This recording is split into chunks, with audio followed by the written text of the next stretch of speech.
思います。お忙しい中お集まりいただきましてありがとうございます。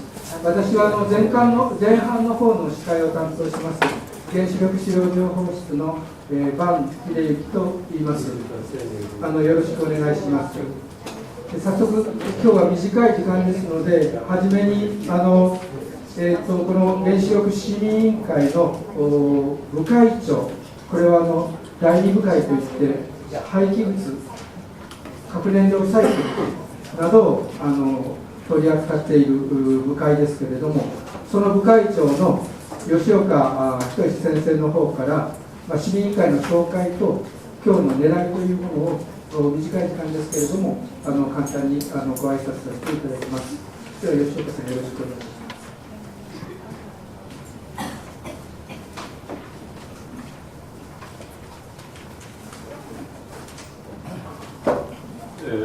どうもこんばんは。吉岡です。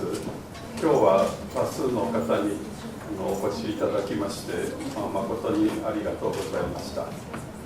それとフォンヒッペル先生およびシュナイダー先生には遠路はるばるお越しいただきありがとうございます。この会は原子力市民委員会という会で先月発足したのですけれども、4つの部会に分かれて今の政策の代わりとなるような脱原発のエネルギー政策、原子力政策および福島の復興政策、こういうものを総合的に提案をしていくという、そういう趣旨の会です。で、秋ぐらいまでに素案を作って、来年3月をめどに第一次の政策提言を行う、そういうスケジュールで進めております。で、今日は4つの部会に分かれておりまして、第1部会が福島部会、第2、第3部会が原子力発電、核燃料サイクルに関する部会です。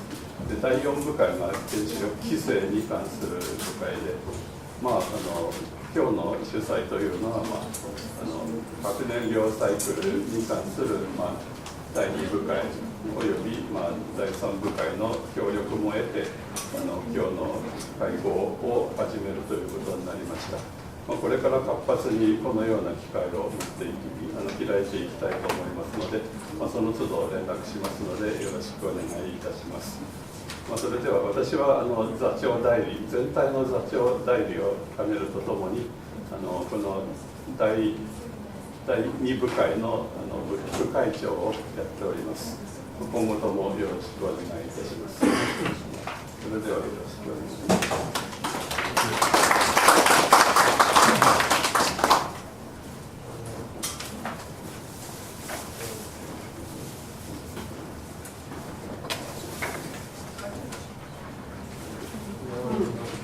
まず最初にプリンストン大学のフランク・フォンヒッペル先生から使用済み燃料の中間貯蔵の問題、再処理と使用済み燃料の中間貯蔵の問題に特化して、そのテーマで、講演をいただきます。その後質疑応答を簡単にして、それから後半の方のマイケル・シュナイダーさんのお話に移っていきますので、まず前半から始めたいと思います。それではヒッペル先生、お願いいたします。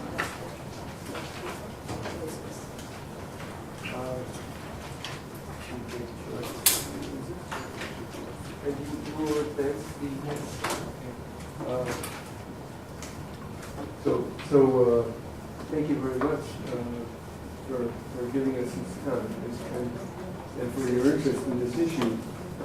I'm going to talk about the two traps, if you like. One is about the spent fuel trap, the spent fuel reprocessing trap, and then in the second talk about the plutonium trap.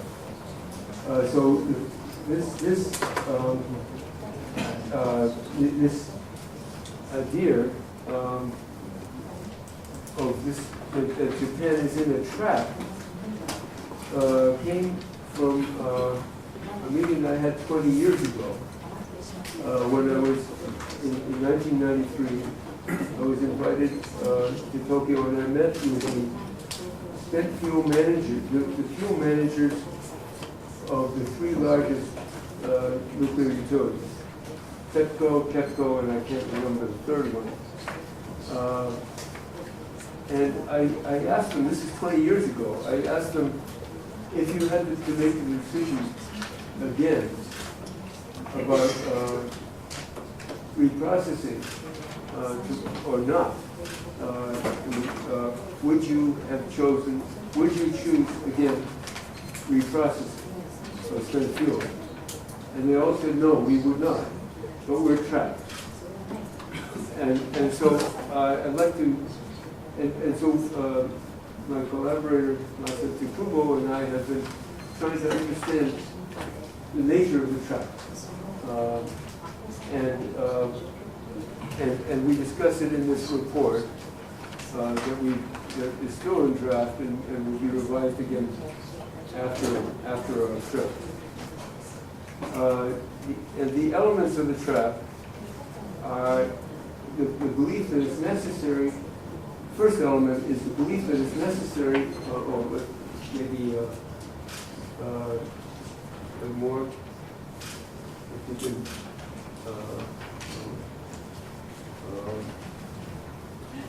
I think this is the one.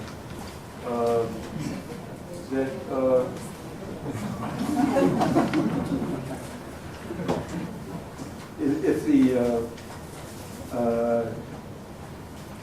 if the spent fuel cannot be sent from the nuclear power plant through Rokasho, then the nuclear power plants will have to shut down. That is the argument. And this is the argument that was made in 2005 by the Japan Atomic Energy Commission. And so implicitly they're saying that that it will, in Japan, unlike the situation in most other countries, most of the 31 other countries in the world of nuclear power plants, the local governments will not allow an extension to the storage, spent fuel storage at the reactor. That's the argument. The second element is that the governor of Amori Prefecture said, well, if Japan changes its reprocessing policies, then we will not accept any more spent fuel here. The facility, please the next one. The facility at Mutsu, which is being built for TEPCO and JAPC, we will not allow spent fuel to be shipped here. There's also 3,000 tons of spent fuel in the pool at Rokasho, waiting for reprocessing. We will insist that that's shipped back to the nuclear power plants. And also, then it gets us back to the question of where, if the spent fuel is not reprocessed, where will it be stored?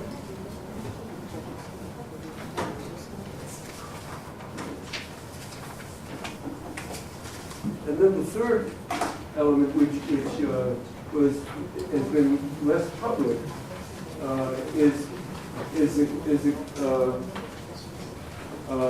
that if there was no reprocessing, then the Japan Nuclear Fuel Limited might go bankrupt, and then and not be able to pay back the loans that were obtained to help build the Rokasho reprocessing plant, and that then the nuclear utilities which own Japan Nuclear Fuel Limited would have to pay the loans, and perhaps in their weakened condition, some of them might go bankrupt also. Of course, that particular argument doesn't make much sense, because except that legally, the reprocessing fund that has been collected from electric customers to pay for the recatio, the funds in that, the money in that fund cannot be used unless the reprocessing plant operates. And so there's an obvious answer there that just to let the fund pay for the loans even if the reprocessing plant does not operate. Now, the next one. So there. Now, I'd like to, so that those are the reasons that are given for it. It's difficult to change the policy and for Japan to move away from reprocessing. Now, what are the reasons for change? Well, the first is that there's very little benefit from reprocessing. With the way France does it, France, of course, has been leading in the world in this particular activity, is they separate the plutonium and then they put it back into fuel, and then the fuel is irradiated. But there's still plutonium. About more than half the plutonium is still in that spent fuel when it comes out. And so the plutonium problem has not been reduced very much, and there's no intention to take it out again. And so there's very little advantage. In fact, making that fuel results in plutonium contamination of the facilities where it's made, and so unlike the situation if you buried the spent fuel with the plutonium deeply, you would not have that contamination. So in fact, it creates contamination where there would not have been contamination if you had just put the spent fuel in a deep repository. Also, of course, once you put the plutonium in the repository, you worry about maybe some hundreds of thousands of years in the future, some of that plutonium might leak up to the surface environment again, or tens of thousands. But of course, in the meantime, today, when you're operating a reprocessing plant and you're operating and putting the plutonium into fuel, you're causing workers to have radiation doses. And so you're exchanging increased doses today for possibly slightly increased doses in the future. So when this book was proposed as a reason, when reprocessing was proposed as a reason to make the radioactive waste problem less significant, or the U.S. Academy of Sciences was asked to look at the costs and benefits of not just a small reduction of plutonium, let's say, what if we could reduce the amount of plutonium that we have to bury by 98% or something like that? Would that be a big benefit? And they said, and they concluded that none of those reductions seem large enough to warrant the expense and the additional operational risk from reprocessing. So there's little benefit, if any benefit, from reprocessing. I've got another picture. Can you go to the next one? Oh, okay. So, I'm sorry, I skipped the first one. Maybe we go back to one, two. Yeah. So, yeah, right. No, that was it. So, yeah. Okay. So the first argument was that it costs so much. The first argument for that I skipped over, so policy changes, it costs so much. At the moment, it's about 280 billion yen are being paid a year for reprocessing in Japan. And it would only cost about 20 billion, less than 1/10 as much, to store that spent fuel. And over the 40-year lifetime of the Rokasho reprocessing plant, if it's operated, an extra 8 to 10 trillion yen would be paid.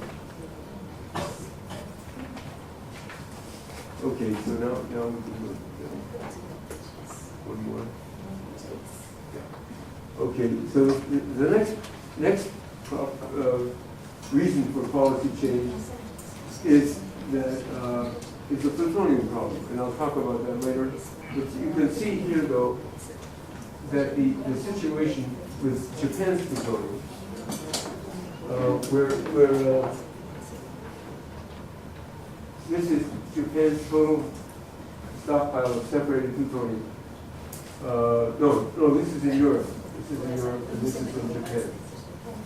And you see that most of Japan's separated plutonium is in Europe, and according to the plans, most of this plutonium should have come back in the form of mixed oxide fuel. But there was resistance to using mixed oxide fuel in Japan, and then also, and so most of the plutonium in France is there, and then there was a difficulty in the UK in making MOX fuel anyway. So most of that plutonium is still there. Now in Japan, you can see that there was this test period of reprocessing at Rokasho. This plutonium, earlier plutonium, some of it was separated at Tokai, and some of it came back from Europe.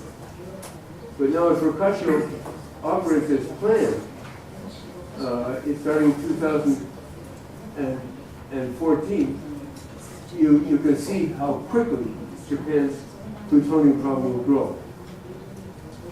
And there's no, it would take probably 10 years before Japan is able to make a MOX, complete its own MOX plant.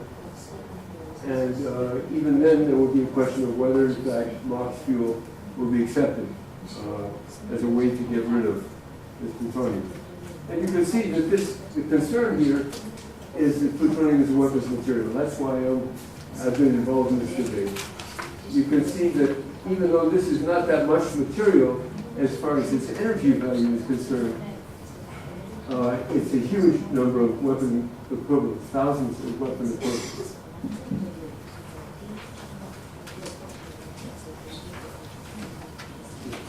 Now this shows you that why separating plutonium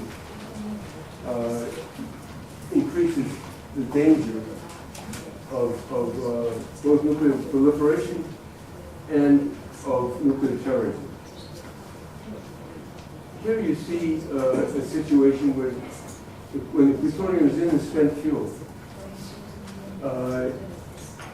it's mixed with fission products like cesium-137, the main fission product that contaminated the area around Fukushima. And you see that the gamma rays from these fission products, even for fuel 50 years old, 50 years after it was discharged from a reactor, would be lethal within 1 hour. But here you see a situation where the plutonium is separated. This is from a visit that I took to a Russian reprocessing plant 20 years ago. And you see that this worker can handle plutonium freely. There's very little gamma rays coming from the plutonium. And the only danger is that if the powder, if it is inhaled, plutonium powder is inhaled, it's a very great cancer risk. So he's putting one container inside another container to have protection from the possibility of leakage of plutonium oxide powders. But in one of these cans is 2.5 kilograms of plutonium. And in the Nagasaki bomb, there were 6 kilograms of plutonium. So once, three of these cans would be enough for a bomb. Next.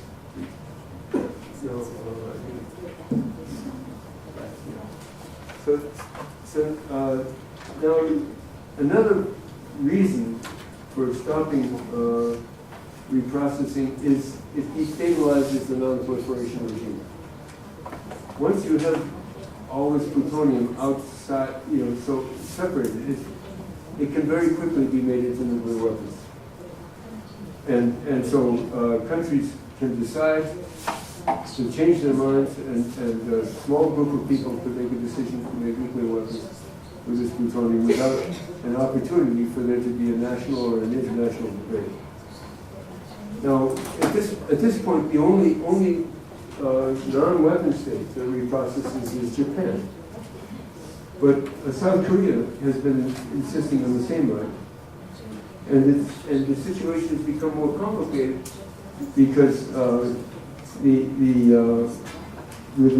to the threats from North Korea, the public in South Korea is beginning to think maybe they need their own nuclear deterrent. Maybe they don't want to just depend on the United States nuclear deterrent. So this is, and South Korea is principal argument for why it should be able to reprocess. It's in the negotiation of a new agreement of nuclear cooperation with the United States, is that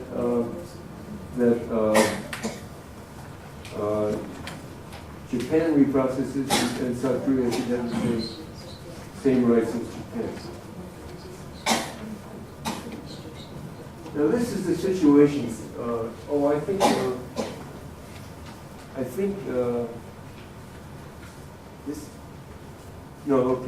This is the situation globally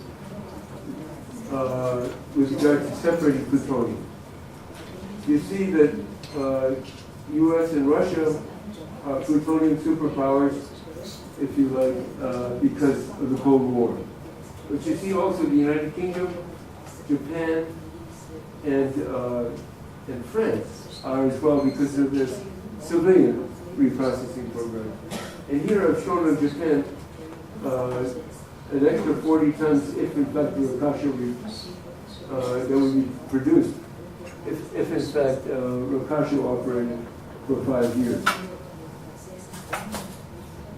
So I'll talk later on about how to get rid of this plutonium. But maybe the next one. This shows that in fact most countries do not reprocess. They're just a relatively few now, and most of them do not reprocess most of their spent fuel.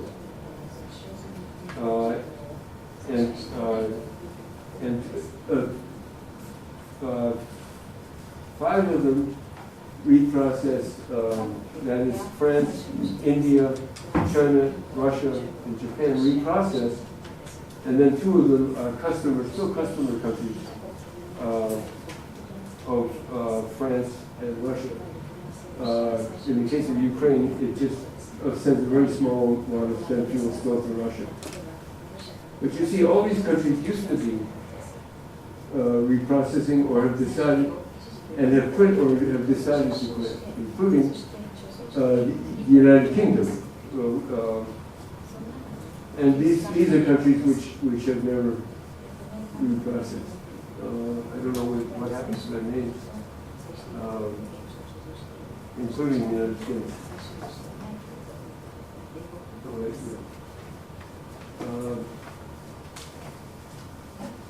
Now, what do these countries do with their spent fuel? They store, when the pools are full, they put it in dry cask storage. And Japan has a small amount of dry cask storage. There were 9 casks at Fukushima Daiichi with spent fuel, and there were very few people know that. because there was no concern about the safety of the fuel in those casks, because the focus was only on the spent fuel pool. And the other countries had, the U.S. has 20,000 tons of spent fuel in dry cask storage. And in some cases, the lifetime output, when the reactors have been shut down, all of the spent fuel is taken out of the pools as well and put in dry cask storage. And so this is these I think 43 casks here are the lifetime output of spent fuel from a reactor, a U.S. reactor. The reactor has been torn down. This is all that's left. In Germany, they don't put these casks outside this way. As in Japan, they put it inside a building. The next one. This is a case in Germany where there was not enough space to put a new dry cask storage, and so they built a tunnel underneath the power plant to create this dry cask storage.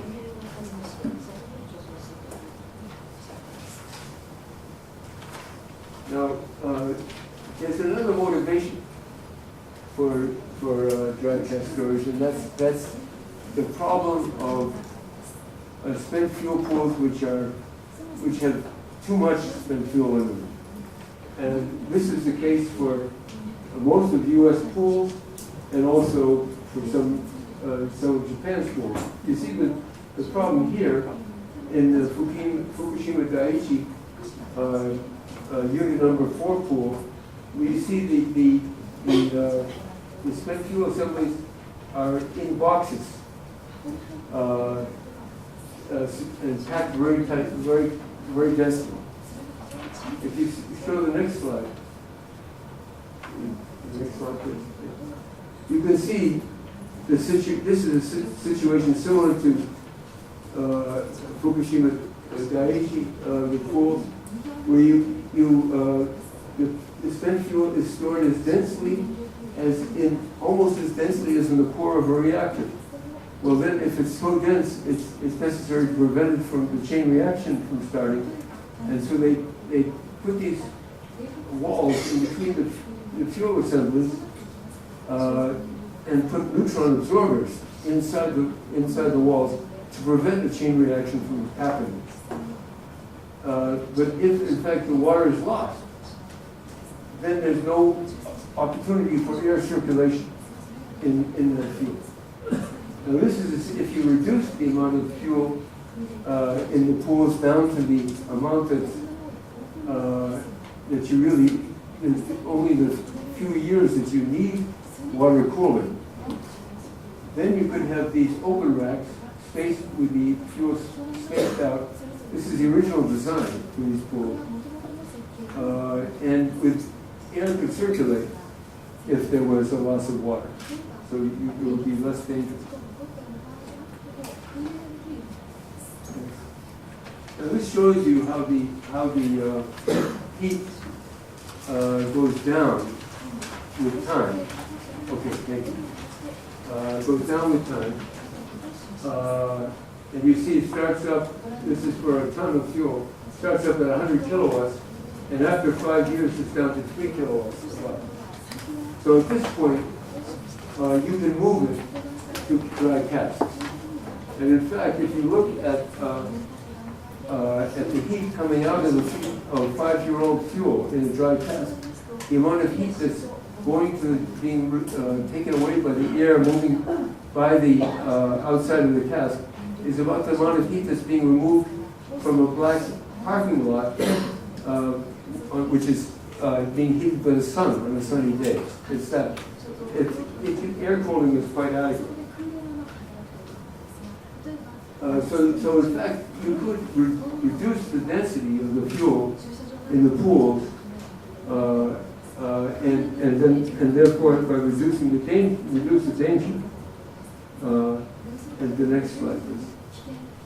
Now this is in fact exactly the point that the, Chairman Shunichi Tanaka made when in his first press conference after he was appointed as chairman of the Nuclear Regulation Authority. He said, I would like to have spent fuel moved to the ground level as soon as possible. Spent fuels that not requiring active cooling should be put into dry casks. That means not requiring water cooling. For 5 years or so, cooling by water is necessary, but I would like you ask utilities to go along these lines as soon as possible. Well, the utilities haven't gone along those lines yet because they're afraid that it won't be accepted. It's having dry casks at the nuclear power plants won't be accepted, and so we get back to that element of the reprocessing trap. The last slide, please. One more. Yes. So how? I mean, this is an outsider speaking. How could you get acceptance for dry cask spent fuel storage? Well, first of all, explaining that it's safer than keeping the spent fuel in the pool. Then also, the reason that Aomori Prefecture accepted a reprocessing plant, one of the conditions, its requirements when it accepted a reprocessing plant, was that there would be no radioactive waste left in Aomori Prefecture for more than 50 years. The concern for expanding storage at the nuclear power plants is that maybe the spent fuel will be there forever. Well, if you can make a guarantee to the nuclear power plants, if you can make that guarantee to Aomori Prefecture, you can make it to the nuclear power plants. And then also, there's of course, Aomori Prefecture is getting a huge amount of money for storing spent fuel, and that those funds could be redirected to paying the local governments hosting storing spent fuel if they take over that responsibility instead. So it's a huge amount of money. Okay, thank you very much.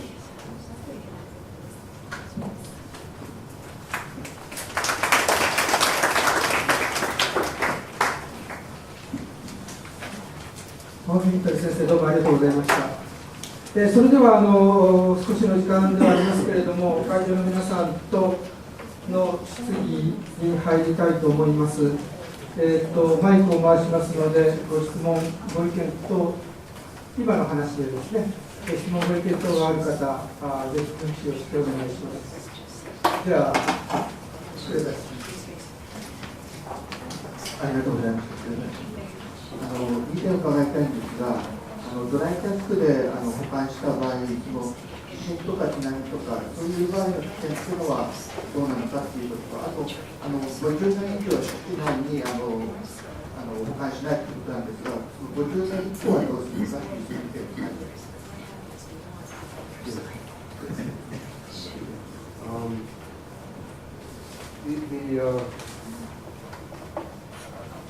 Well, of course, at Fukushima Daiichi nuclear power plant, there was a tsunami that went through that building that I showed you, and the casks were not affected.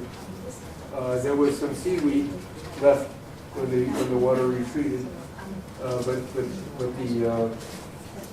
the casks were and recently I think the first of those casks has been opened up to see the condition of the spent fuel inside, and the spent fuel inside is intact.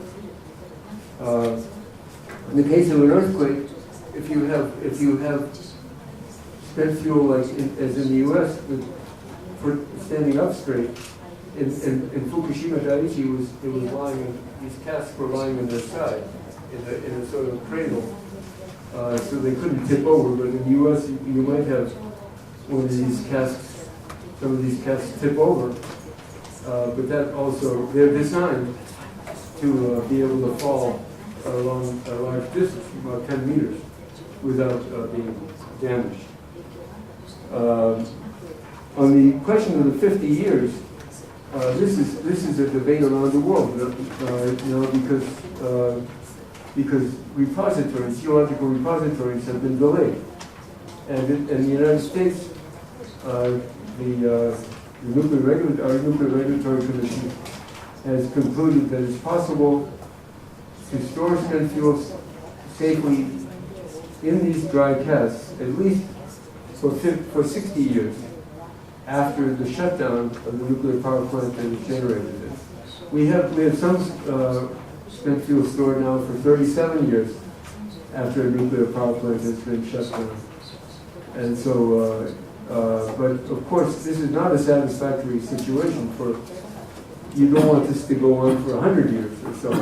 We have to somehow break the impasse with regard to a geological repository, so that this spent fuel does not stay on the surface indefinitely.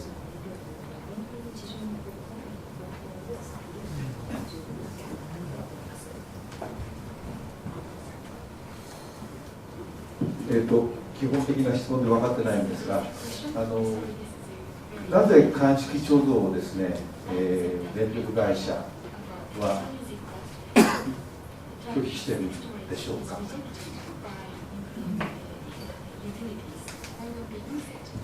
なんか乾式貯蔵すると困ることがあるんですよ。Yeah.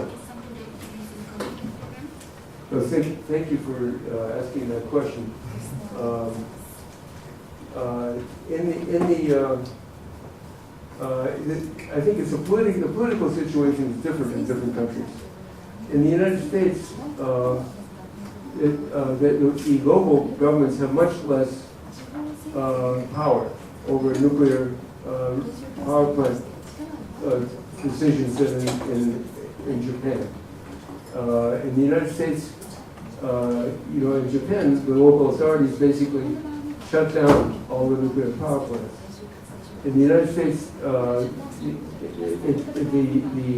Nuclear Regulatory Commission only can do that. So I think the concern is, by the utilities, is that after all of these years, they've been telling the local governments, you don't have to worry about the spent fuel because we're going to send it to Rakashio, and it'll be gone after 5 years. Of course, now it's 15 years typically that it's been staying there because of the delays in Rakashio. But they now to say, well, we would like to store it here maybe 50 years instead of 5 years. They're reluctant to make that argument. And they have to, and somehow that argument has to be made in order to change the policy.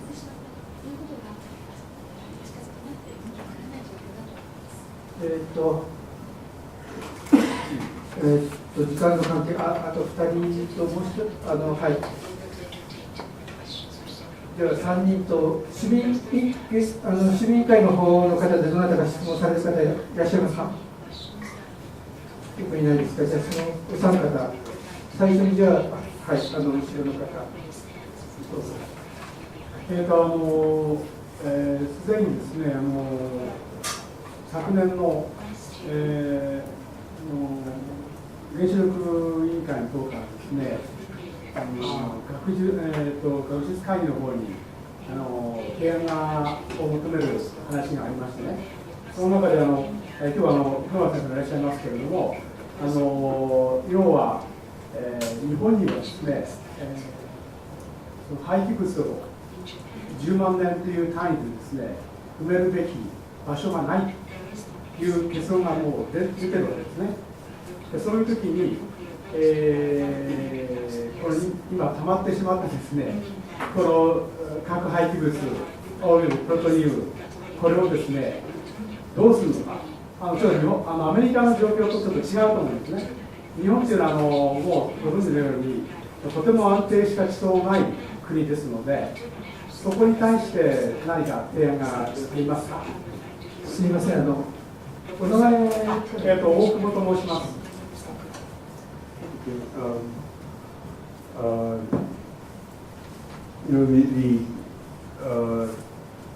You're right. It's a lot of radioactive waste that has to be dealt with, and that's true for in the United States also. And I find objectively the situation with regard to Sweden and Finland, which have been able to cite repositories, very interesting, very instructive, because it's the communities which agreed to host geological repositories are communities that already host nuclear power plants. And I think those communities understand that a geological repository would be much less dangerous than the nuclear power plant, and that and it's even much less dangerous than spent fuel stored on the surface. But the situation in the United States and in Japan is more complicated, because I think in Japan you could have the same kind of conclusion if the geology was satisfactory at one or more nuclear power plants. But you have the prefecture level of government in between, and in the United States we have the state level of government in between. And in the United States it was the state, Nevada, which vetoed our geological repository. And so I think it's a political problem, but ultimately it will have to be dealt with, because the leaving this material on the surface indefinitely is unacceptable. Now, I'll talk later on about one alternative, which is deep borehole disposal for plutonium, but it's also being considered for spent fuel in the United States. And I don't know whether that would be politically more acceptable or not, but it's an interesting alternative.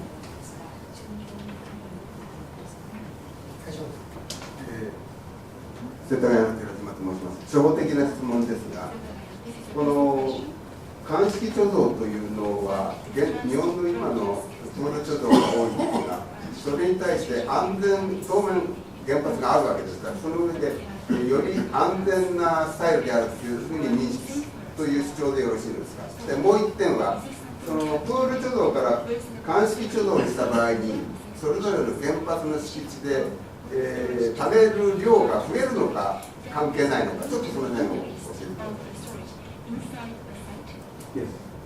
Well, actually, if you shifted, as Chairman Tanaka suggested, if you shifted fuel from the spent fuel from the pools to dry gas storage, that would not increase the amount of spent fuel stored on the site, because it would just be redistributed between the pool and dry gas. But if you then did not send it to Ricaccio, then it would increase the amount of spent fuel stored on the site. That's right. And that's the. Now it's interesting. I hadn't realized occurred to me until recently, but of course, the spent fuel stored on the site has been increasing because they've been putting more and more the fuel more and more densely into the pools. Originally, the expectation was that the spent fuel would be shipped to Ricaccio after about 5 years, but now it's some of the fuel and those pools for 20 years, and so that the way they've been doing that is by increasing the capacity of the pools by putting the what I call dense packing, and somehow even though that's an unsafe practice, that has been accepted by the local governments and the prefectures, and that's a very interesting. So you would hope that to store the spent fuel more safely by adding dry casks would also be accepted. じゃあ最後の質問です。名前をアメリカでの消費核燃料の敷地内部分管理ですが、地元住民の反対っていうのはあったんでしょうか。またその地元の合意というのは必要なのでしょうか。またその50年、アメリカでのその50年ということで、その先どこへ持っていくかということが決まっているんでしょうか。それが、貯蔵に関して、自治体に税金のようなものをアメリカでも払っているのでしょうか。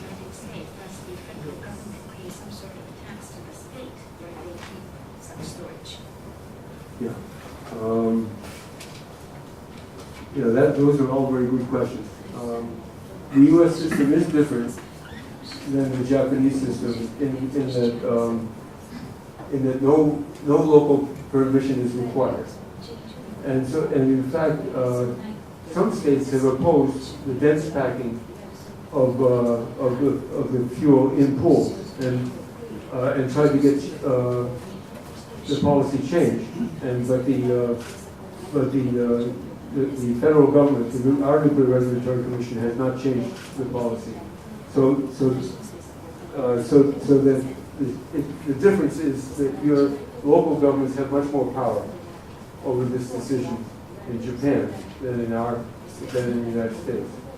Now with regard to the 50, what happens after the 50 years? Well, you know, a few years ago, at the beginning of the Obama administration decided to stop the effort to build a geological repository in Nevada because of the opposition of the state of Nevada. And so now, then President Obama established what was called the Blue Ribbon Commission,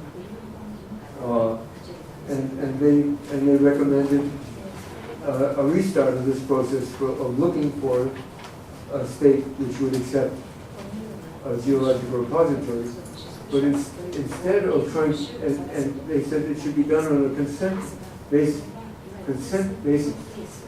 negotiation. In the case of Nevada, Congress had tried to force the repository on Nevada. They said, well, that doesn't work. Now you have to somehow get acceptance from the state. Now whether it will work or not, we'll have to see.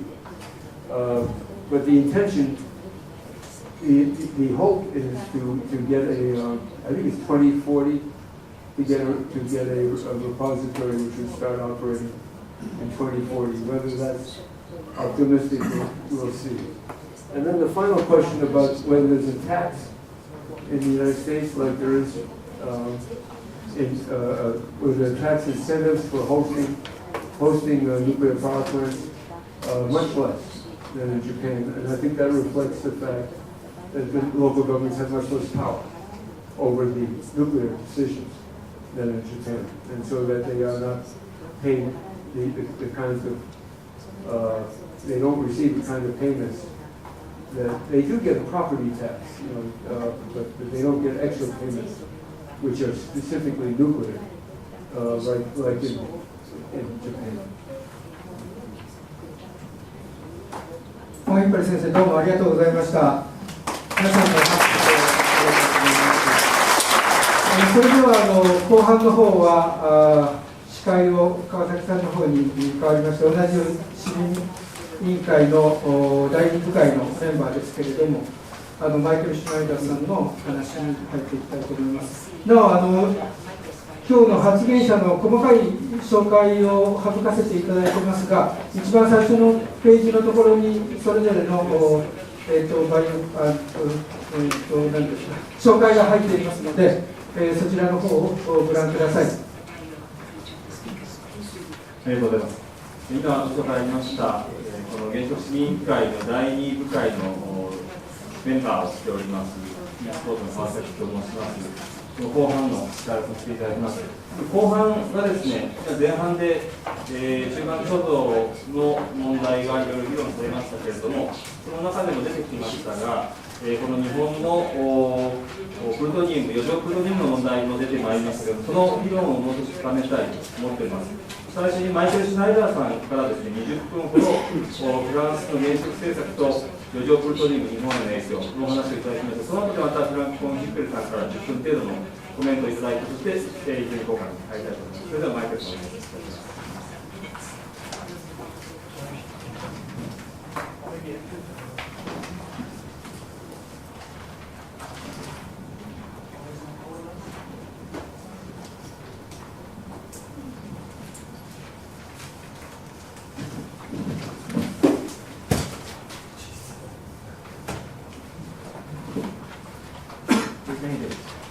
Good evening together. Thanks very much for attending. I know a few faces here or there in the room. It's good to be back. I'll try to walk you through the situation of the plutonium industry in France and particularly focus on the question of the consequences of policy changes that came with the new government of President François Hollande. So first of all, can we lower maybe the lighting to the front a little bit? Probably would be easier to see. Thank you. So here we have like the throughput in tons of the reprocessing plants at La Hague. The darker part is UP2, it's called UP2, and the lighter part in orange is UP3. As you can easily see, there was a massive increase in throughput in reprocessed spent fuel until the middle of the 1990s. But for the past 10 years or so, the throughput has actually stagnated at a level of about 62%. So with the end of the foreign reprocessing contracts, the amount that was actually reprocessed was continuously decreasing. So in terms of existing spent fuel at La Hague, as you can see, it's now given by Arriva, the operator of the reprocessing plant, as 100% French, because the spent fuel from other countries is less than 0.1%. The total quantity of spent fuel stored at La Hague is now close to 10,000 tons. Just to give you an order of magnitude, this is more than the equivalent of about 100 reactor cores. So it's a gigantic inventory of radioactivity that is stored in pools, in unprotected pools at the La Hague reprocessing site. Now, of course, in addition to the spent fuel, you have plutonium and uranium, reprocessed uranium that is stored there. Total quantity is something like 57 tons of plutonium, and the reprocessed uranium quantities are not so high because it's continuously being shipped to other sites. The distribution per country, as you can see, let's stick just to the plutonium side, is close to 2/3 is French origin.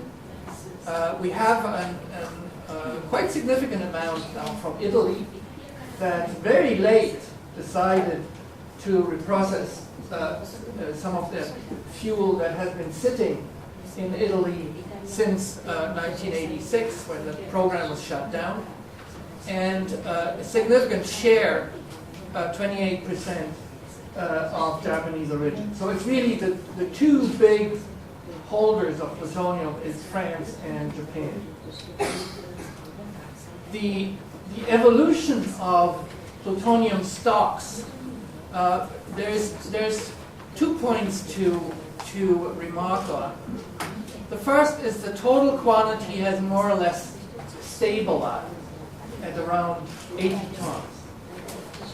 However, the share between the distribution between French, the dark part, and foreign fuel, the blue part, has changed over the years, and the French share has increased over the years, while the foreign share has decreased. The lesson from this is very clear, that the French plutonium stock has actually increased permanently over those years. This is to be compared with an official policy of not stockpiling.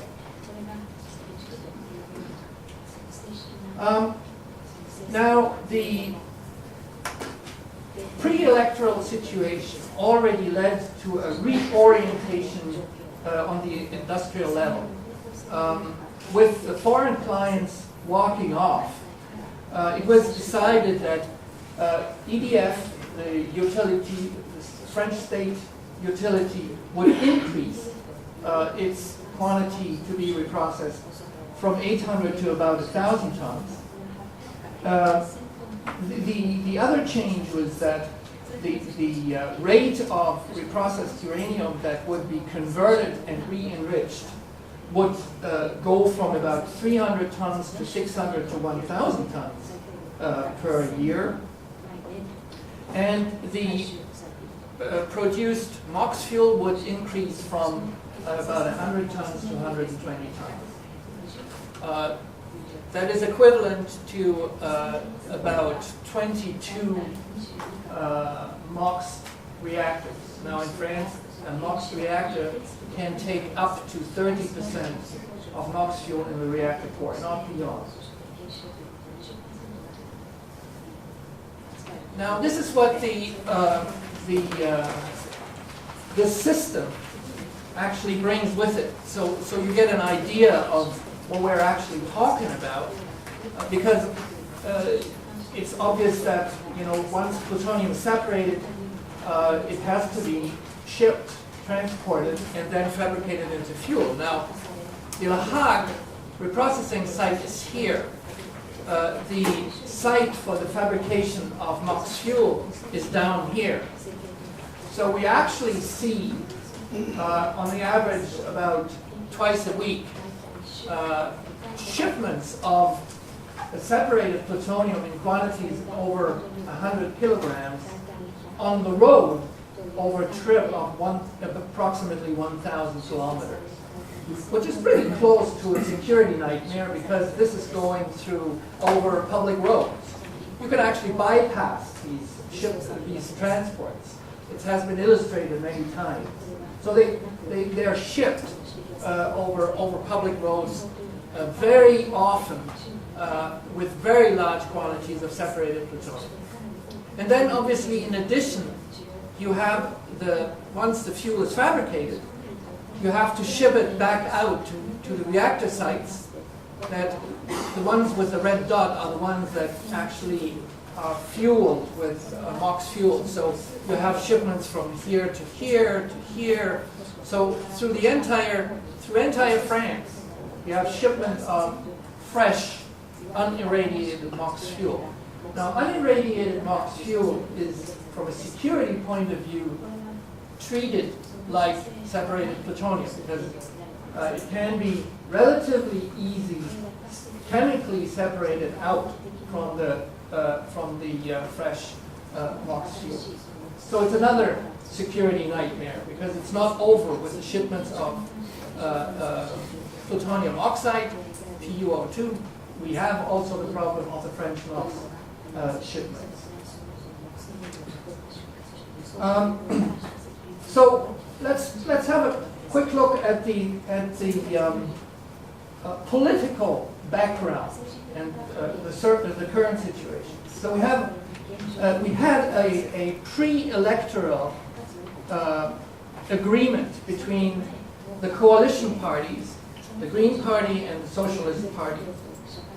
And I've been extracting only the bits that are relevant to the plutonium industry. So in the agreement, it says in a paragraph that reconversion should be done at constant employment level of the reprocessing and box fabrication industries, as well as the means of storage of different types of waste, in particular at the Boer laboratory. The Boer laboratory is a laboratory for the final disposal of highly radioactive waste. So the idea is to transform this, convert these activities into centers of excellence for the processing of waste and decommissioning. That was a paragraph in the signed agreement between the Socialist and Green Party.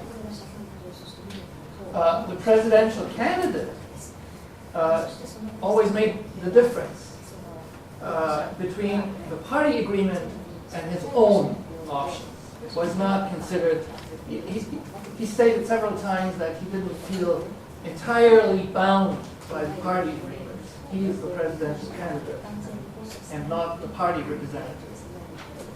However, his engagement as a candidate was the shutdown of the two oldest reactors in France at Fessenheim in that legislative period, and to reduce the share of nuclear power from about 3/4 to half by 2025. This engagement, which was maintained, as we will see, has phenomenal consequences. Now, there was some intermediate adjustment, because when the plutonium industry realized that the pre-electoral agreement basically meant to shut down La Hague and stop reprocessing, the industry lobbied the political level to alter the agreement. And after some media fuss on this issue, there was an added section, an annex was attached to the party agreement. And this attachment basically said that the reprocessing will be reduced over time in accordance with the lower level of nuclear power in the country. So basically that the plutonium industry would continue, but it would be adapted to the lower number of nuclear reactors operating in view of reducing the share to 50%. Now, after the elections, so after May 2012, the decisions by the president, so not the candidate anymore, the president, François Hollande, was to confirm the closure of the Fessenheim reactors, which actually was even advanced in the presidential statement from 2017 to 2016, and the reduction to 50% of the share of nuclear power by 2025. Now, it is important to say that this was not only a presidential official statement, but it has been confirmed by the highest decision-making body in France on nuclear matters, which is the Conseil de Politique Nucléaire, which is like the Nuclear Policy Council, which is sitting at the presidential palace under the chairmanship of the President of the Republic. So it basically was confirmed by the highest level of decision-making in the country. So let's look a little bit about the dynamics of decision-making on the specific area of plutonium separation and use in France. The remaining drivers are basically the issue of continuity. You know this from Japan, right? It's always a very strong driver not to change course, just to stay on the track. If it's the wrong track, it doesn't matter. Continuity. It's like continue. It's very simple. It's much easier to continue something than to change course. which is friction, it's politically difficult, one has to renegotiate, etc. So continuity is a strong driver to maintain this industry. The second driver is the local economy. It's like everywhere, the nuclear industry is a strong local player. So it is an area where, people, say, well, it's impossible to shut this because, it involves a lot of jobs and we cannot just make a decision to change this industry. On the other side, we have as strongly counter-arguments economics, the risks issues that have been mentioned by Frank before. It is contrary to the longer-term targets which have been set by the politicians. It is problematic because it impacts the stocks of separated plutonium. Separated plutonium today is a material substance that has a zero book value. I think it's quite amazing to imagine that this industry actually spends tens of billions of dollars in order to separate a substance that has no value. If you come across another industry that does that, give me a note. I've never heard anything like this. But worse, it actually has a negative market value. So if you want to sell plutonium, you will find out that you actually have to pay the other side to take your plutonium. So that's a strong counter driver. Proliferation is an issue, we have heard about it, and the overall system complexity. Now I just briefly talk about these 3 points on economics, on the long-term targets, and on the stock issue. First, on economics, and I would want to take that from an angle that is maybe a little bit unusual, but it's not the cost itself. It's the question, what can the utilities or the companies involved actually afford, because of their current financial and economic situation. So I remind people that it's not very well known, but EDF's stock value actually plunged up to 85% since 2007. It has a huge debt load of around 40 billion euros. And the situation of Arriva, the economic situation, is quite similar, with a high debt load, in addition to the situation of the share value loss. It also was downgraded by the Standard & Poor's credit rating agency.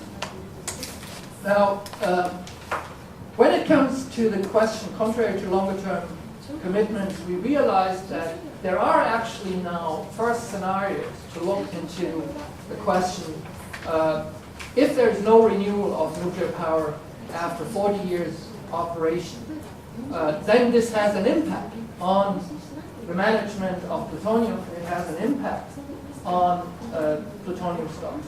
So if the policy is to not increase the stocks of plutonium, and to absorb all French plutonium stock prior to the shutdown of nuclear reactors, it means that very quickly, by 2018, 2019, we would have to stop reprocessing in order to have the reactors that still use plutonium, that are MOXed, as we say, loaded with MOX fuel. That's the red ones. 22 reactors right now. So the last one would phase out operation by 2026. So if they're all gone, what do you do with the plutonium? So the basic idea is to say, well, if you want to use all the plutonium, you have to make sure that there's reactors that can actually absorb the plutonium. Otherwise, you have to stop separating plutonium. So the impact is phenomenal on the management of plutonium and on the decision making to stop or continue with reprocessing. So let me sum this up quickly. The overall reprocessing throughput has gone down significantly because there's no foreign clients anymore. The negotiations between the client, EDF, the utility, and the service provider, Arriva, are very difficult. They could not agree on a new contract because the client doesn't want to pay for the high cost, and the reprocessor doesn't want to give away its service free. So they couldn't agree on a long-term contract beyond the end of this year. The current strategy increases all stocks, plutonium as well as spent fuels, and increases all risks that are involved in the system. Now, the political decisions by the current government lead clearly to a call for short-term action, which means that if the policy is serious to do no stockpiling and the policy is serious to reduce the share of nuclear power, reprocessing would have to be phased out over the coming years. Thank you very much.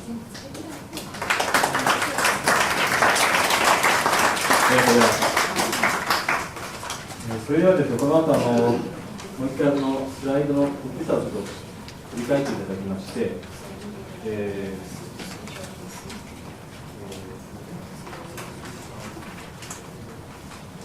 I'm going to use again the PowerPoint.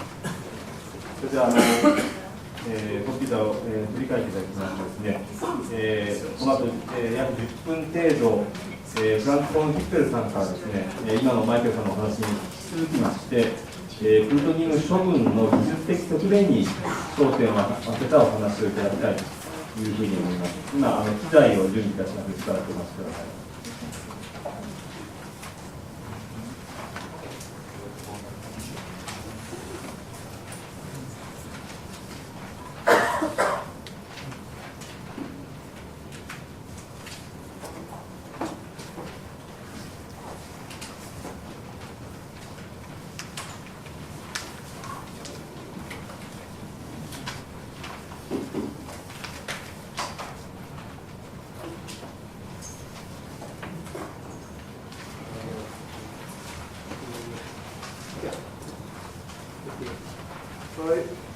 I mentioned before that Japan is not the only country which has a plutonium problem. There are 5 countries with big plutonium problems. France is one of them. The US is another. UK is another. Russia doesn't know it has a plutonium problem, but it also does. But this is the situation with regard to Japan. Japan's plutonium problem is divided into 3 parts: the plutonium in Japan, the plutonium in France, and the plutonium in the UK. And each of these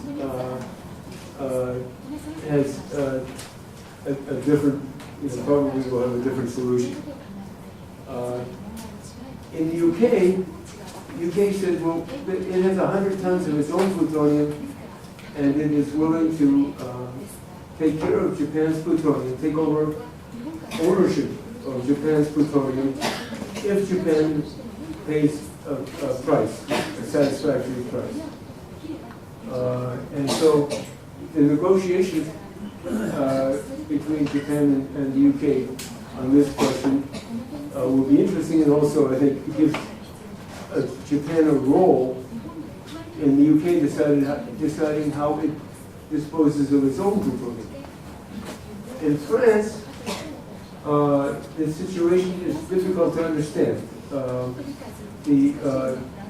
France has just shipped about a ton of plutonium, more in MOX, to Japan, although the utility which is receiving that plutonium says it had no plans to use the fuel.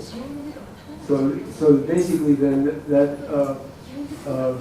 France has shifted the plutonium from its problem to Japan's problem. And so what happens with the rest of the plutonium in France is not clear. Now, with regard to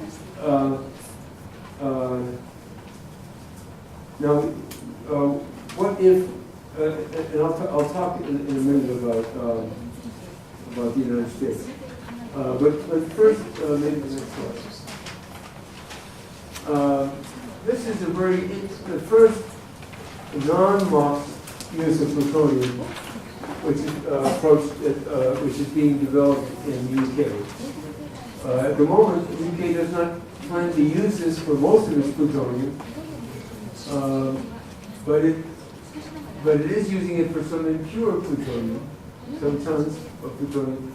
And you see, this is a process in which you have plutonium powder being put in this container on the left, and then oh, thank you.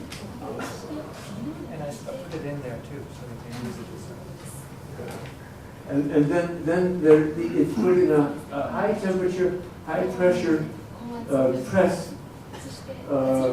and for 8 or 9 hours, and it's compressed into a solid in that container. You see the same container, so it's now a ceramic solid after that operation. The next one. You can do it yourself now. Sorry? You can do it yourself. I see. You have the thank you. Well, this actually is interesting because this ceramic can be made much better than glass or spent fuel as a way to keep the plutonium from flowing into the water. This shows compared to glass that is used for high-level waste in France and in Japan, the solubility of the plutonium is 10,000 times less.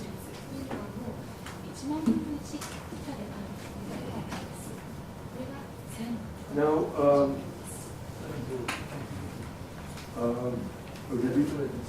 okay, I can. Now, so in the UK and the United States, the UK built a MOX plant and it didn't work. It was actually built primarily for Japan to take the plutonium in the UK. This is now 18 tons, and turn it into MOX fuel and ship it back to Japan. But the plant did not work. So now the UK is thinking again about whether to build another MOX plant or not. The problem with the UK building a MOX plant for its own plutonium is that the UK has only one light water reactor, so it does not have, and these MOX plants are designed to make fuel for light water reactors. So the UK cannot proceed with its own plutonium disposal until if it decides that it wants to make MOX fuel, unless it builds some more light water reactors. And it has invited Electricity de France and also I think it's Hitachi to build the nuclear light water reactors in the UK. And so it's interested in the MOX route but cannot proceed down it at the moment. In the United States,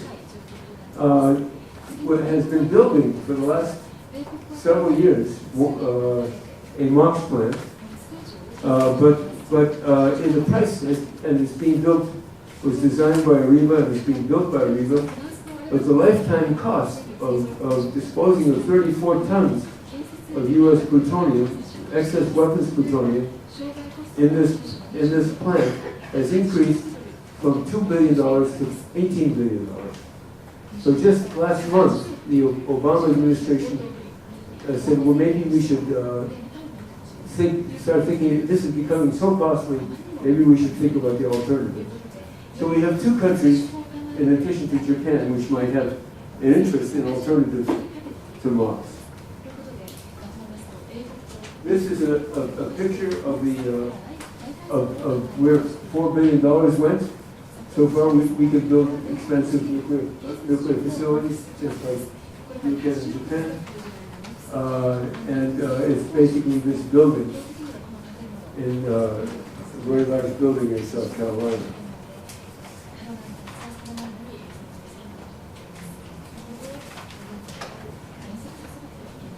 So the U.S. is actually already disposing of some plutonium into geological repository. The U.S. has an active, very specialized geological repository, not for spent fuel, but for waste contaminated with plutonium from the weapons program. This is in New Mexico. There's a salt bed, and these wastes, this plutonium contaminated waste, are put in here into these rooms that are right down the salt. Now, in the U.S., waste from the nuclear weapons manufacturers is about 10 tons of plutonium. So one idea which is I know is of interest to some Congress people is, well, maybe we can put it all down there. And so that's one option that's being discussed. Another option, which was discussed in the 1990s, and is still and at that time was considered less costly than MOX, was to put the immobilize the plutonium as I showed you in the UK process, and then put it in a container and pour the high-level waste glass around it, so that in fact the radioactive material in this glass would be the material, some of the material that the plutonium was originally separated from. So it's basically putting it back together and disposing of it that way. And there's a lot of this radioactive waste glass already, so it would not be a new waste form, it could just be disposed of with the other radioactive waste. Now, eventually, all of this material will have to go into a repository. And I find it interesting that in Sweden and Finland, did I say this already here?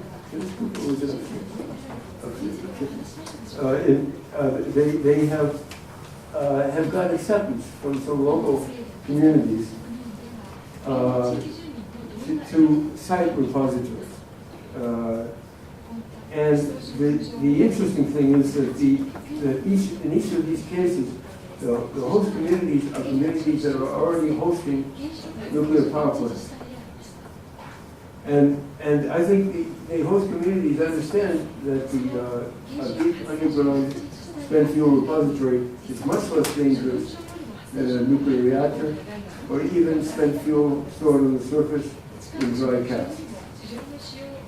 So now the difference between Sweden and Finland and Japan and the United States is in Sweden and Finland they don't have this very powerful government in between, the prefecture or the state level in between, which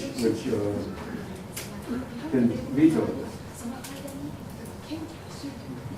I did say this, I think, about the Blue Ribbon Commission. About the U.S. is seeking now a consent-based approach. So we'll go directly to here, which is one possible alternative. It's still geological, but different from a geologically mined repository. This would be I think a very easy thing to do for plutonium.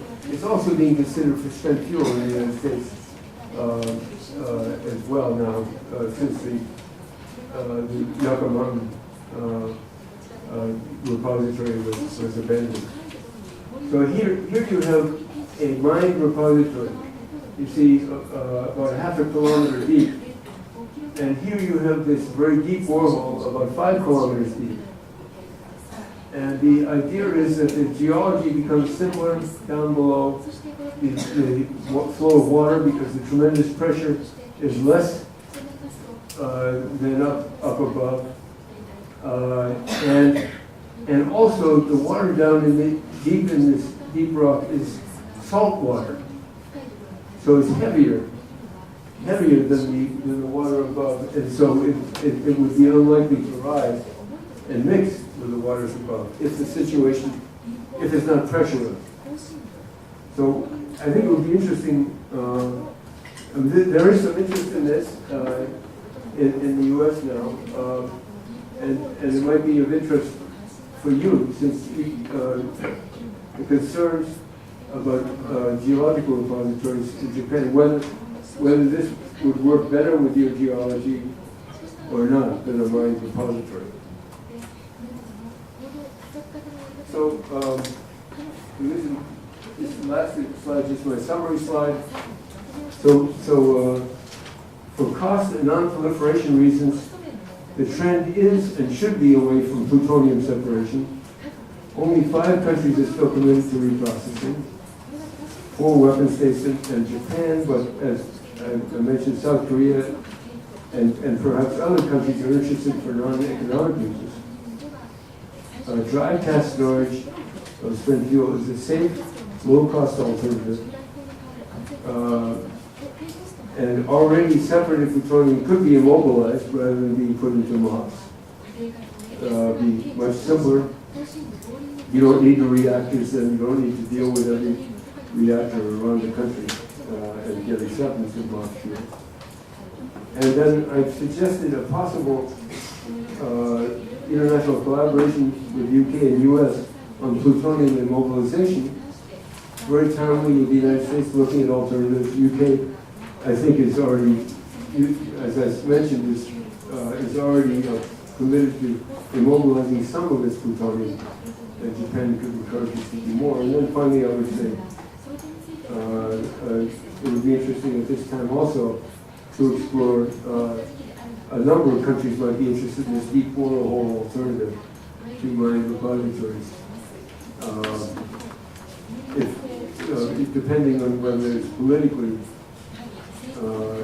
whether it might be politically as well as technically more attractive. Thank you.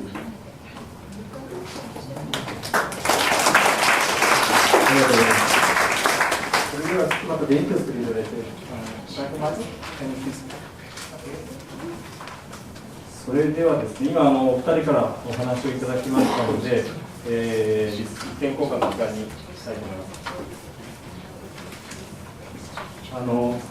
今前半ではマイケル・シュナイダーさんからフランスのプルトニウム再処理政策自身が大きな転換期を迎えているということ、それからフランク・フォンヒッペルさんからはですね、このMOXで燃やしていくということ以外の代替案というものはいろいろ各国で、議論されていており、その再処理政策を続けているという国々自体が、非常に詳細になってきているという指摘もありました。ここからですね、質問や意見交換に入っていきたいわけなんですけれども、実はマイケル・シュナイダーさんはですね、この会が8時半までですが、そのちょっと前ですね、8時20分過ぎぐらいにこの場所を出なければいけないということですので、マイケルさんに何か質問がある方はですね、この会合が終わった後はもう捕まえられませんので、早めに来ていただきたいというふうに思います。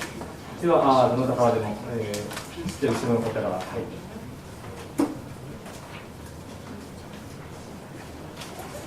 ありがとうございました。ありがとうございました。紅林と言います。マイケルさんとフォンヒッペルさんに一つ伺いたいんですが、マイケルさんには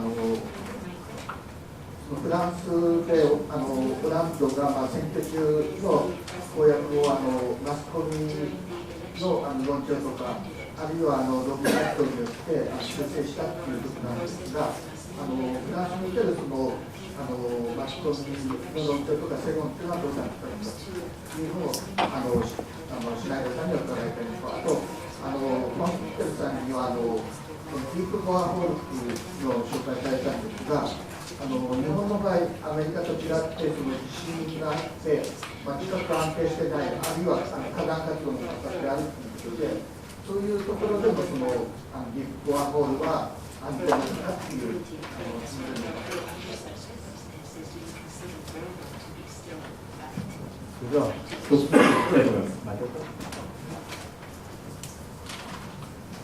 Yeah, on the development of public opinion, the situation pre-3/11 in France was basically that the public opinion was split.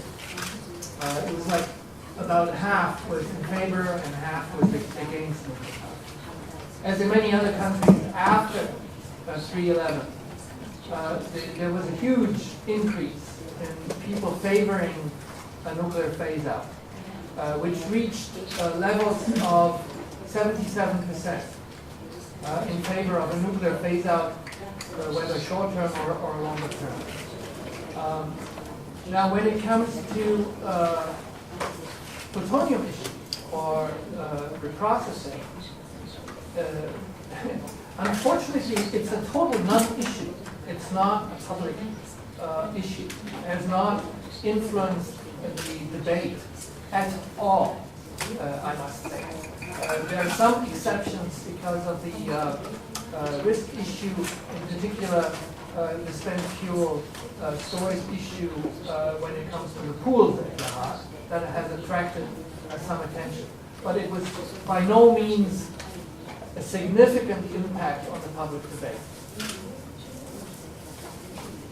On the question about boreholes in Japan, I'm not an expert on this, but I did ask an expert whether, in fact, what he thought about the possibility of boreholes in Japan. And he thought that, in fact, there might be parts of Japan where that could be suitable. But I think you would have to get your own experts to look into that in greater depth. はい、ありがとうございます。たくさん手が挙がってますが、まず前の方、その後、竹村さん。大久保と申します。お二方に、特にヒッペルさんにお聞きしたいんですけれども、こういう、乾式貯蔵、あるいは原発の場所での貯蔵とかですね、あるいは直接処分ということになった場合ですね、一つの方法だと思うんですが、これがそれでいいんだということになりますと、今まさにマイケル・シュナイダーさんもちょっとおっしゃられましたように、一般的にこの処分、廃棄物の処分の問題っていうのはね、世論に上がってないですよね。そうすると、要するに原発をどんどんやっていこうだけでも問題ないんだというふうなことになってですね、どんどん延命してしまうんじゃないかと、原発がという危険があると思います。それはどういうふうに考えておりますか。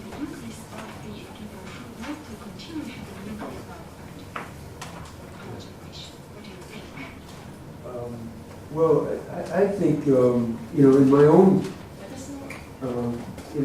I think this has been a classic argument. In my own argument, I think that the dangers from nuclear power are, first of all, nuclear weapons connection, second of all, reactor accidents, and that the least dangerous is spent fuel in drug, well, maybe even less dangerous is spent fuel in a geological repository. But of course, the public doesn't think the way I do about this, but for me, I haven't made the commitment to be against nuclear power. I'm against. Sometimes I describe my position as being anti-pro-nuclear. I don't like the kind of nuclear power that we're being offered, but in principle, there may be, if it was done right, I might not I might find it acceptable.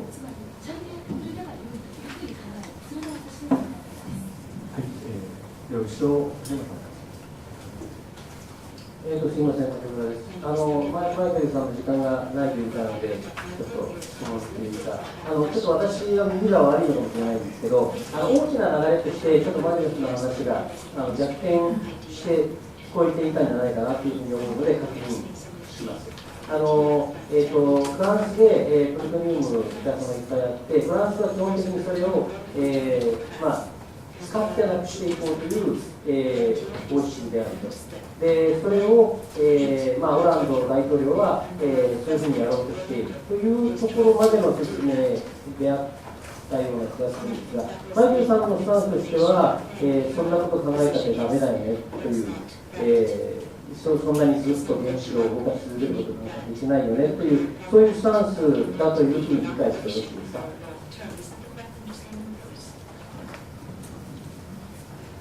That's basically correct, yes. If the share of nuclear power is supposed to be reduced to 50% by 2025, and the supposition is, like the assumption is that we shut down older reactors before we shut down newer reactors, right? If you take those two conditions, then you will shut down precisely those reactors first that use MOX fuel, so that absorb plutonium stocks. And therefore, there's a direct connection between the continued operation of nuclear power plants and plutonium management.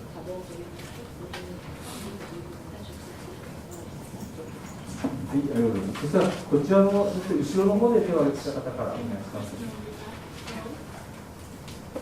自然エネルギー財団大林と申します。お話ありがとうございました。いっぱいあるんですけど、2つ絞らせていただきたいと思います。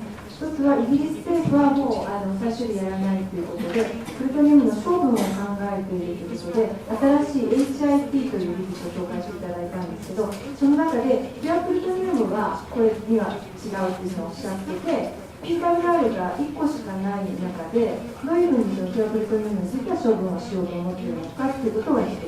あとはフランスとイギリス政府の排出政策の違いなんですけど、日本が海外から処理でお願いしたプルトニウム使用済み燃料から出たゴミというのをフランス政府は全部日本に持って帰る。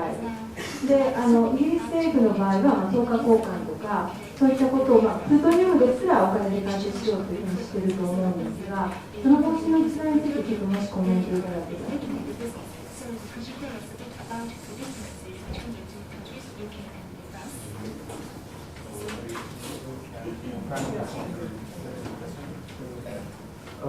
Well, on the UK's preference for what it does with its own plutonium, I think it's very much influenced by the REBA. I think the UK has lost most of its confidence in the nuclear area, and therefore REBA has persuaded the UK that the best approach, or the least, the most mature approach, is to have Areva build its MOX plant. But then the problem is that they don't have any light water reactors, except for one. And so then they have, for this solution, they would have to wait to see whether some foreign companies would in fact build some light water reactors. Then they could build a MOX plant, and then they could use the plutonium in that way. So, I've been arguing.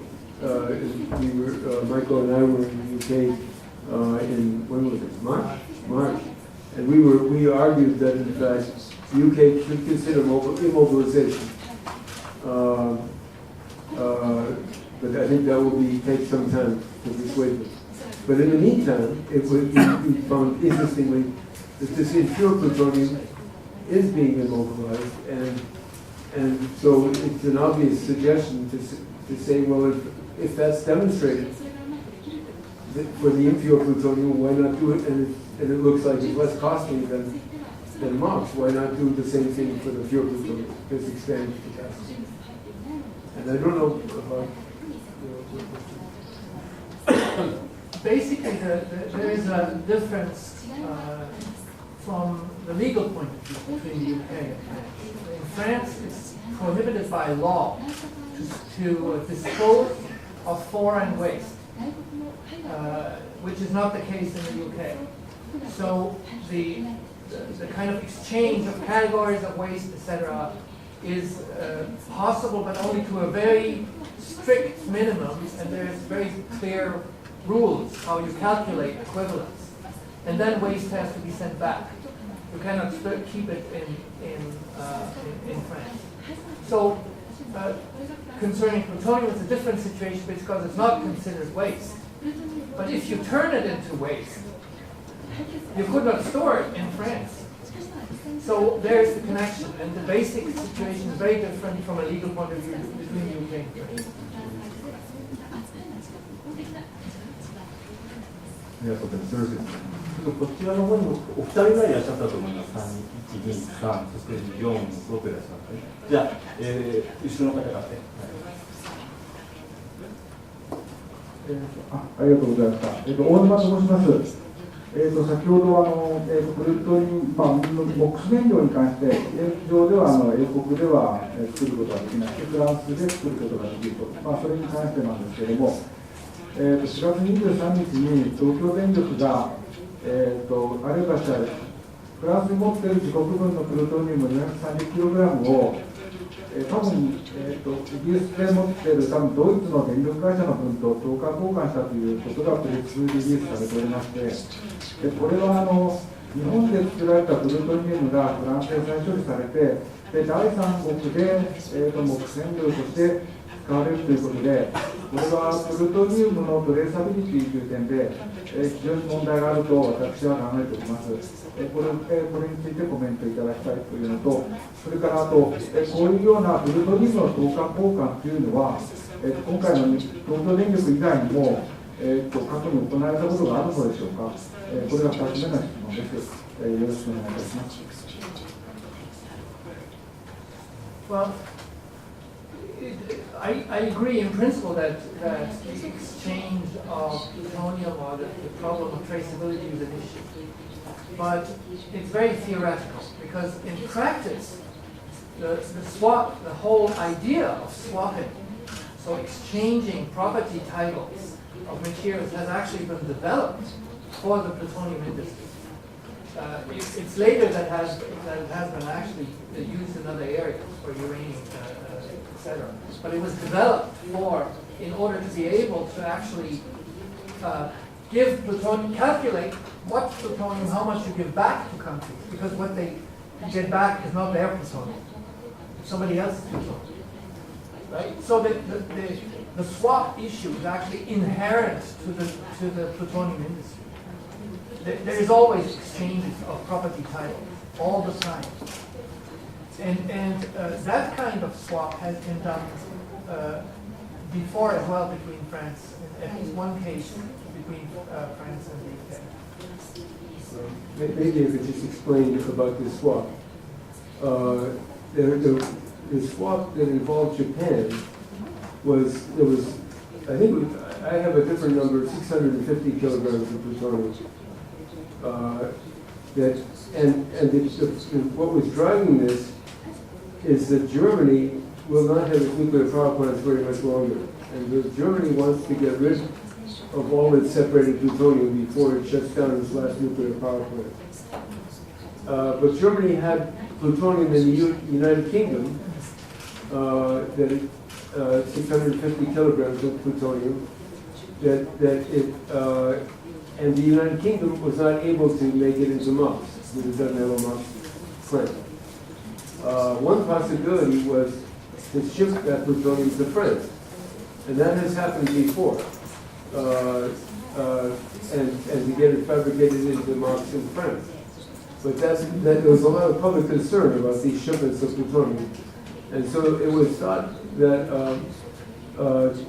to just take some of the Japanese plutonium in France and call it German plutonium, and some of the German plutonium in the UK and call it Japanese plutonium, and then that would make the shipment unnecessary. And so the result was that the amount of Japanese plutonium in the UK has increased, and the amount in France has decreased.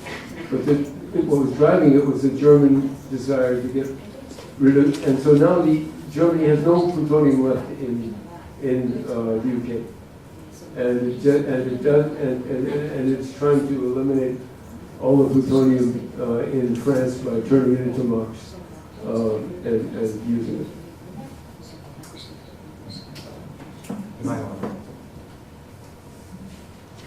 今の件なんですが、4月にエネルギー庁の担当者に、東電だけがその例外なのかと、東電以外の電力会社も、プルトニウムを売り渡すということが可能なのかどうかと聞いたんですが、可能だという話。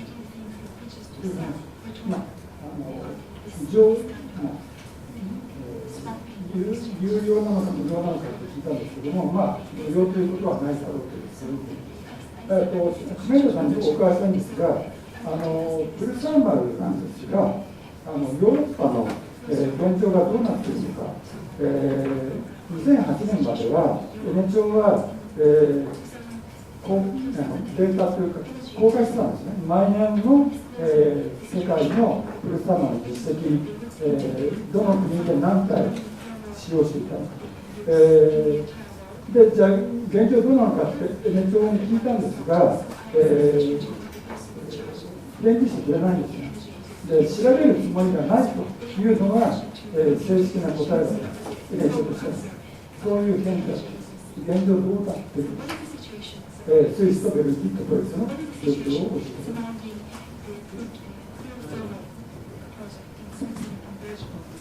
Well, the basic situation is that the programs are finished. So the Belgians have used all the plutonium in the nuclear power plants. In the Swiss, I'm not 100% sure. There might be a very small quantity still left, but the basic program is done.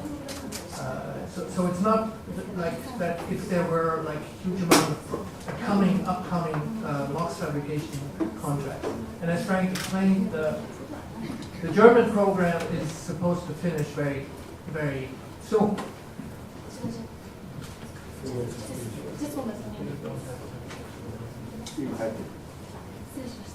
I'm sorry, I didn't read it today. What you just said. Yeah, as Frank stated before, the German situation is that they have calculated to get rid of their plutonium, so to absorb, to MOX the plutonium they have still in France before they shut down all reactors by 2022.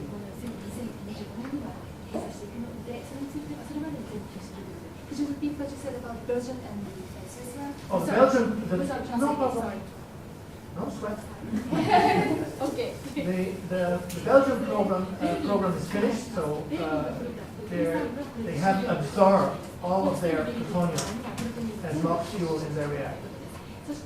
And Switzerland, if it's not finished, I'm not 100% certain, but it's close to being finished. So there's no perspective for MOX, for the MOX industry in Europe.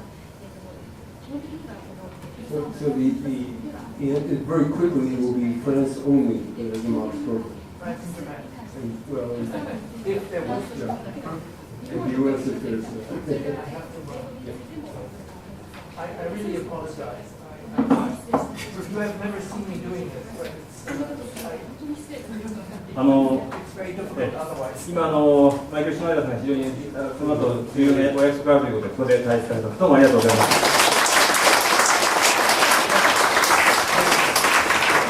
それでは続けたいと思います。バンさん、それからあと向こうの方でバンさんお願いします。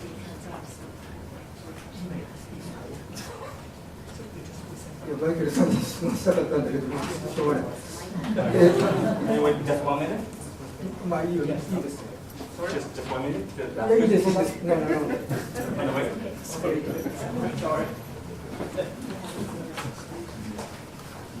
ヒッペルさんに、2つ質問があるんです。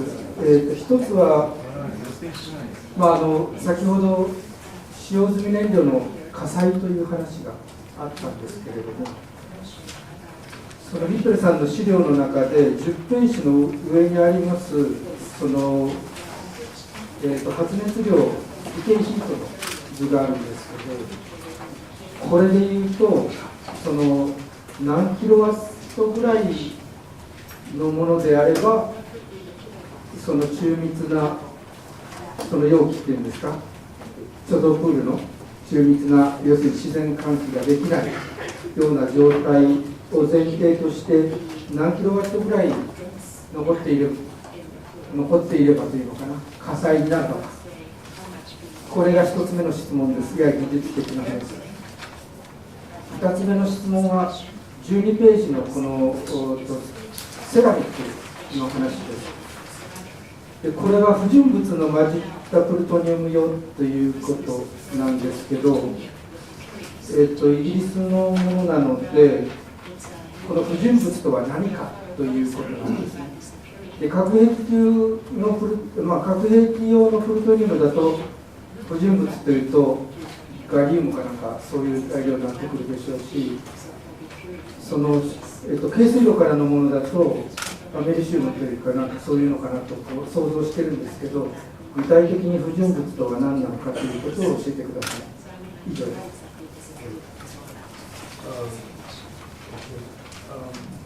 Well, I don't know what the situation is in Japan, but it's probably the same as in the U.S. with regard to the pool capacity, and that is that if you remove the spent fuel from the pools after 5 years, it would not be necessary to dense pack the pools.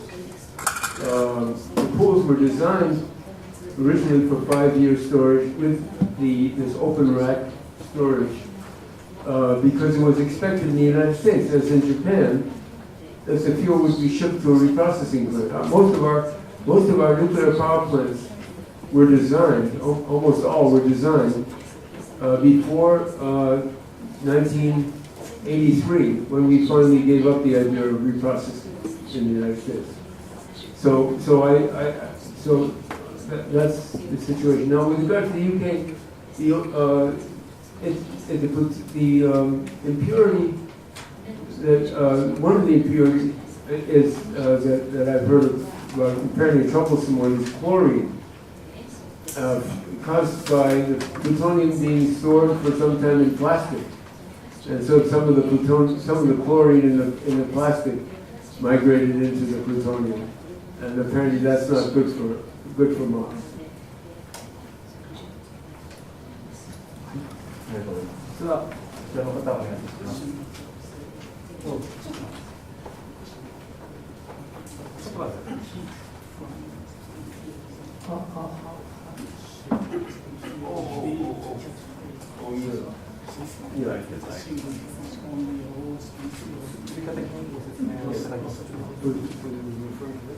Okay, I'm sorry, I misunderstood the question. The casks were originally designed for a fuel which is about five years old. Nowadays, because the spent fuel stays in the pool so long, they've designed the cask to hold more fuel of maybe 20 years old. But the original design was for 5 years. It has been shown to be possible to store fuel in a cask down to 1 year, but then you only where you put 20 fuels, you put 10 tons of fuel in a cask. For 5 years you can only put maybe 1 ton at 1 year. No, okay.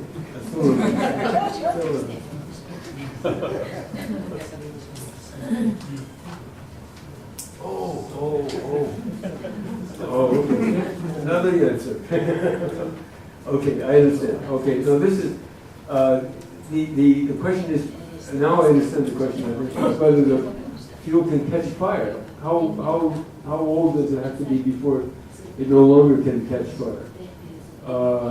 With these dense packed racks, the U.S. Nuclear Regulatory Commission concluded that it cannot set such a time because the rate of cooling, air cooling, can be essentially zero. If the bottoms of the racks are covered in water, then no water can come in the bottom of the racks, and therefore even for very old fuel, it will heat up more slowly, but it still can heat up to a temperature where it can catch fire. はい、ありがとうございます。では、橋森なと申しますけれども、ありがとうございます。14ページのについてお聞きしたいんですけど、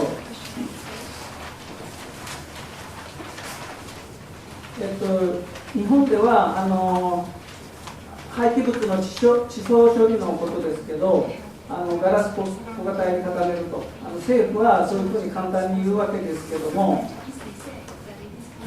マイナーチノイドが入ったガラス硬化体は崩壊するので、うまくできないと実際は言われています。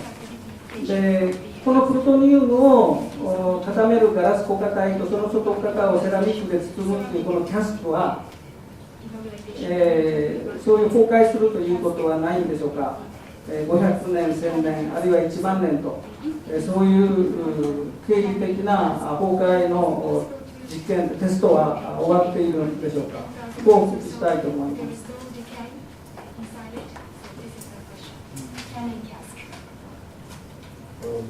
You're saying that there's a problem with the americium in the glass?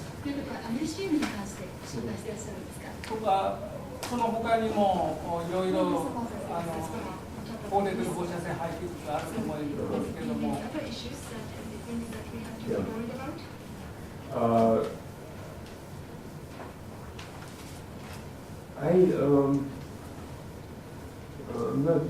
Maybe we have to talk separately about this question. I'm not sure what the problem is that you're saying there is a problem with it. プルトニウムを固めて捨てるっていうふうに書いてあるわけです。その中で埋め込むと。プルトニウムは放射線を出しますから、その品質を劣化させるっていうことは明らかなんですね。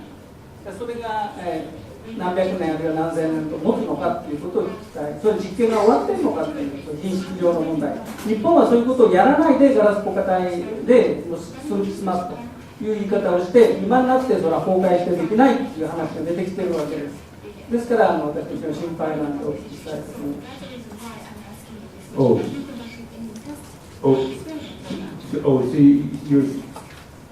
you're saying the question is how long will the glass hold this americium and plutonium? It's not as good as the ceramic material that I was showing you. I showed you this figure where it shows that the ceramics can be designed to be much better than glass.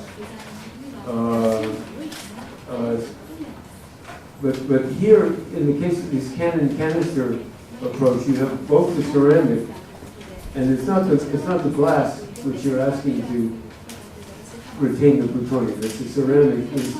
The purpose of the glass is just to provide a gamma radiation field around the ceramic for some decades until the canister is put into the repository. And so it would have to be the ceramic would have to be designed to hold plutonium.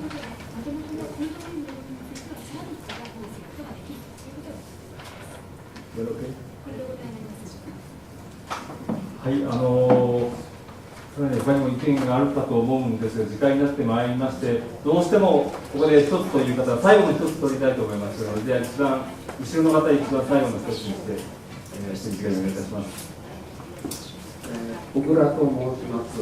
16ページの上の、ところに、ディープボアホール、という案がですね、書かれていますけれど、この方法について世界で、研究といいましょうか、あるいは実験とか、そういうことで一番進んでいる国ですね。それはどこかということと、今後これが実用化される大体の年数ですね、要するに何年後ぐらいには実用化されるだろう、この2つ。Thank you.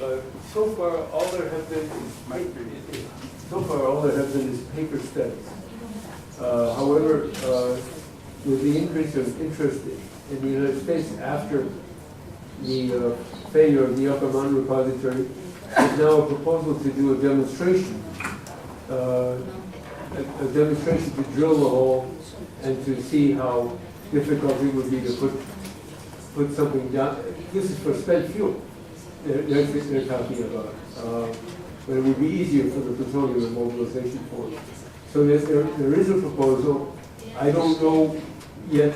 I mean, I don't think there's a commitment yet to fund it. It's not so costly. I think they estimated maybe $25 million or something like that. So on the scales of the funds that we've been talking about here, it's not very much. And I thought that it would be interesting for Japan to get involved in that project. There has been interest in Sweden, but just paper studies as an alternative to the repository study, to the repository, and also there was some interest in the UK, but it's just been paper studies. はい、ありがとうございます。大変活発なご議論いただきまして、非常に突っ込んだ形でですね、具体的にこのプルトニウムの処分の方法等についてお話があったと思います。フランク・フォンヒッペルさん、本当にどうもありがとうございました。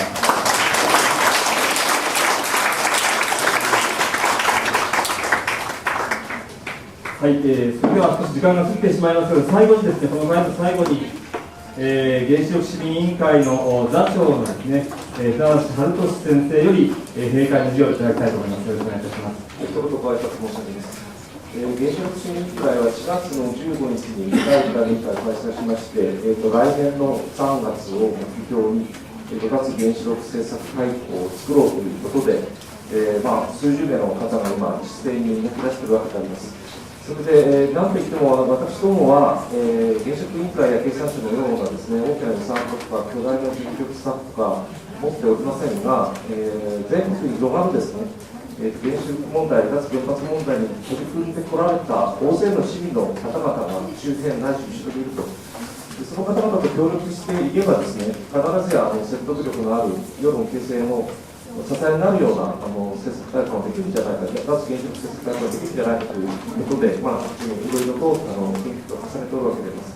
今日は2人の海外からの論客と、それから大勢の市民の方のご参加がありまして、こういう形で国際的視野を持ち、かつ市民の方々に開かれた公開研究会というのは、大変有効かという意味であるなということを改めて学びました。